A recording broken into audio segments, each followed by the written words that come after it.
We'll turn now from healthcare to the health of the consumer. I sat down with Kroger CEO Rodney McMullen for an exclusive interview at the MILKEN conference, where we covered a lot of ground, from consumer trends to the labor market to Kroger's pending merger with Albertsons. But of course, we started off by me asking him about what is happening with food inflation.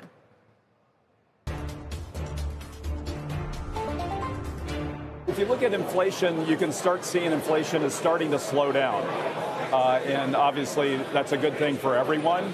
But it's taken longer than what we would have expected. And still, in some areas, there's still a constrained product supply as well.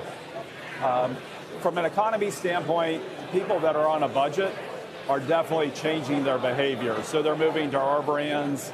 They're starting to make decisions outside of grocery spending. The things that we still see people doing is eating as a family and eating together. That helps stretch the budget because it's, you can eat at home for about a third of the cost of going to a restaurant.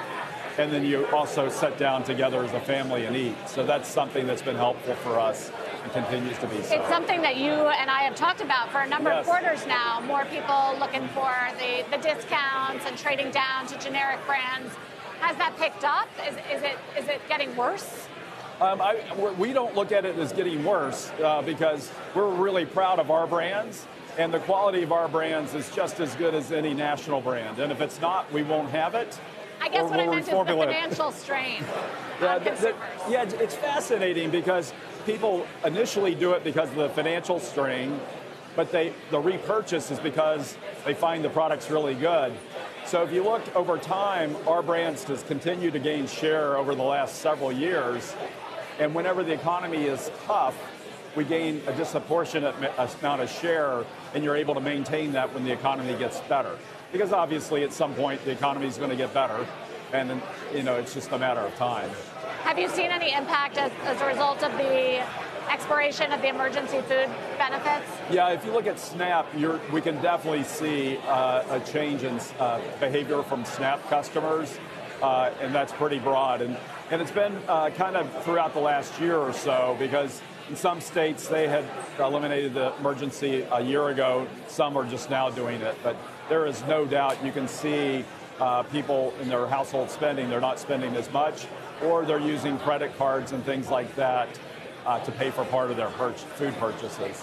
So recessionary type behavior, or not yet? Not yet. Nothing like what we would expect. Now, as I mentioned before, people that are on a budget, you're definitely seeing behavior changes there. But there's still people without constraint that's spending money just like they have been all along. Well, part of it is that the job market still looks pretty good. Very good. Now, if you look at, for us, the number of openings we have is about half of what we had a year and a half ago. Okay. Our turnover is a little better today than it was a year and a half ago, but we still have 7,000 or 8,000 openings. So there's still plenty of job opportunities.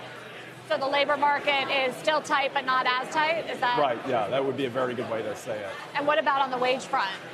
We've increased average hourly rates by over 6% in the last year, by over 30% in the last 5 years. And, we would expect to continue to invest in wages.